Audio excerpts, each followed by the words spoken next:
ইতিহাসে এমন কিছু জাতি আছে যাদের যতই কোণঠাসা করা হোক না কেন তারা মাথা নত করে না, আর এমন একটি দেশের নাম ইরান।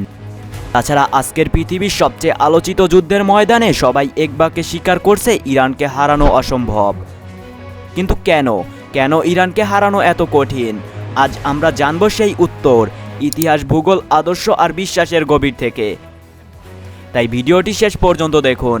আর আপনি যদি রহস্যের সমাহার চ্যানেলের নতুন দর্শক হয়ে থাকেন তাহলে অনুরোধ করব চ্যানেলটি সাবস্ক্রাইব করার জন্য এবং ভিডিওটি লাইক করার জন্য। ভূপ্রাকৃতিক অবস্থান: ইরান একটা দুর্গের মতো, চারপাশে পাহাড়, মরুভূমি আর প্রকৃতিতে বাঁধা। এটা এমন এক জায়গায় অবস্থিত যেখান দিয়ে পেট্রোলিয়ামের 1/3 যাতায়াত করে। পারস্য উপসাগর, কাস্পিয়ান সাগর, ইরাক, তুরস্ক, আফগানিস্তান সব মিলিয়ে এ যেন পৃথিবীর হৃৎপিণ্ডে থাকা একটা ঘাঁটি। এই অবস্থানকে হারানো মানে পুরো অঞ্চলের ব্যালেন্স হারানো। ঐতিহাসিক প্রতিরোধের চেতনা: ইরান এমন একটি জাতি যার শিকড় 1 বা 2 বছরের পুরনো নয়, এ শিকড় 1000 বছরের পুরনো। পারস্য সাম্রাজ্য, আলেকজান্ডার, আরব, মঙ্গল, না জানি কত জাতি এসেছে তাদের দোমাতে, কিন্তু প্রতিবার তারা আবার উঠে দাঁড়িয়েছে। 1979 সালের পর তারা বলল, আমরা আর পশ্চিমা দাসত্বে থাকবো না। ইসলামী বিপ্লব শুধু রাজনীতি নয়, ছিল আত্মার জাগরণ। আধুনিক যুদ্ধ অস্ত্র নয়, আদর্শ। ইরান জানে আধুনিক যুদ্ধ মানে শুধু ট্যাঙ্ক বা মিসাইল নয়, এটা তথ্য, বিশ্বাস আর নিয়ন্ত্রণের খেলা। তারা হিজবুল্লাহ, হুতি, শিয়া, মিলিশিয়া এসব প্রক্সি দিয়ে নিজেদের হাত দীর্ঘ করেছে। তাদের ড্রোন এখন যুদ্ধক্ষেত্রে নতুন বিপদ। আর সাইবার জগতে তারা আমেরিকার পরমাণু প্ল্যান্টে আক্রমণ চালিয়েছে।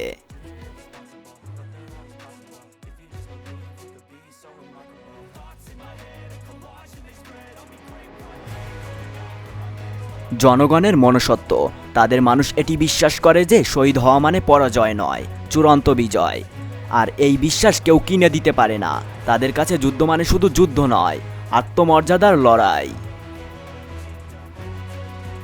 আন্তর্জাতিক ব্যালেন্স: ইরান চায় না সবাই তাদেরকে পছন্দ করুক, তারা শুধু চায় কেউ যেন তাদেরকে অবহেলা করতে না পারে।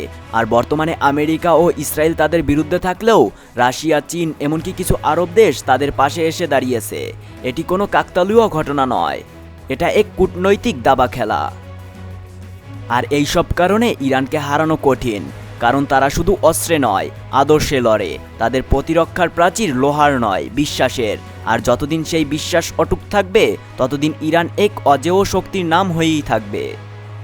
তাছাড়া ইরান বিশ্বের একমাত্র দেশ যেখানে শিয়া ইসলামের রাষ্ট্রধর্ম।